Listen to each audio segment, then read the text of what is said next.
Guys അപ്പോൾ ഈ കാണുന്നതാണ് എൻ്റെ കയ്യിലത്തെ സ്കാനിയുടെ ട്രക്കും അതുപോലെ ട്രെയിലറും. ഈ കാണുന്ന സ്കാനിയുടെ ട്രക്കിന്റെ ട്രെയിലറിൽ എത്ര വെയിറ്റ് ഉള്ള RC കാർസ് നമുക്ക് കൊണ്ടുപോകാൻ പറ്റുന്നതാണ് നമ്മൾ നോക്കാൻ പോകുന്നത്. വെയിറ്റ് കുറഞ്ഞ RC കാർ മുതൽ ഏറ്റവും വെയിറ്റ് കൂടിയ RC കാർ വരെ ഞാൻ എടുത്തിട്ടുണ്ട്. സോ വീഡിയോ ഇപ്പോൾ തന്നെ ഒന്ന് ലൈക്ക് ചെയ്യുക, അതുപോലെ ചാനൽ സബ്സ്ക്രൈബ് ചെയ്യാണ്ട് ഒരുപാട് പേര് കാണുന്നുണ്ട്, ഒന്ന് സബ്സ്ക്രൈബ് ചെയ്തേക്ക്. സോ ഈ കാണുന്ന ട്രക്കിന്റെ മേലെ നമ്മൾ ഈ കാണുന്ന RC കാർസ് മാത്രമല്ല ഈ കാണുന്ന ഗ്യാസും കുറ്റി നമ്മൾ കയറ്റാൻ പോകുന്നുണ്ട്. സോ ഈ കാണുന്ന ട്രെയിലറിന്റെ മേലെ ഈ കാണുന്ന ഗ്യാസിനെ നമുക്ക് വലിക്കാൻ പറ്റുമോ നോക്കാം. ഗൈസ് അപ്പോൾ നമ്മുടെ സ്കാനിയുടെ ട്രക്ക് നമുക്കൊന്ന് നേരെ വയ്ക്കണം.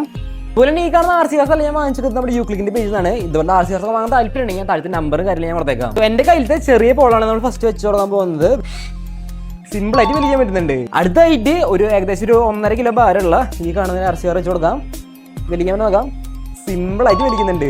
സോ നമ്മുടെ തേർഡ് കാർ എന്ന് പറയുന്നത് ഏകദേശം 3.5 കിലോ ഭാരമുള്ള ഈ കാണുന്ന ബ്രോങ്കോ ആണ്. സോ ഈ കാണുന്ന ബ്രോങ്കോ ഇതിൽ വെച്ച് കൊടുത്തിട്ട് സിമ്പിൾ ആയിട്ട് വലിച്ചുകൊണ്ടുവന്നുണ്ട്. ബ്രോങ്കോ ഒക്കെ സിമ്പിൾ ആയിട്ട് വലിക്കുന്നുണ്ട്. അടുത്തത് നമ്മുടെ ഏകദേശം ഒരു 5 കിലോന്റെ അടുത്ത് ഭാരമുള്ള ഈ കാണുന്ന പോളോ, വലിയ പോളോ ആണ് നമ്മൾ വെച്ച് തുടങ്ങാൻ പോണത്.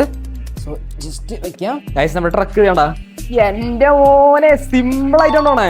സോ ലാസ്റ്റ് ആൻഡ് ഫൈനൽ ഈ കാണുന്ന ഗ്യാസിന്റെ കുറ്റിയാണ് നമ്മൾ വലിച്ചു നോക്കാൻ പോകുന്നത്. ഏകദേശം 32 കിലോഗ്രാം ഉള്ള ഈ കാണുന്ന ഗ്യാസും കുറ്റിയാണ് നമ്മൾ ഇതിൽ വെച്ച് കൊടുക്കാൻ പോകുന്നത്. നമ്മൾ നോക്കാൻ പോവാണ്. Ready 1 2 3 go. ഓ ഗൈസ്, അതിനുള്ള ശക്തി ഒന്നും നമ്മുടെ ട്രക്കിനില്ല.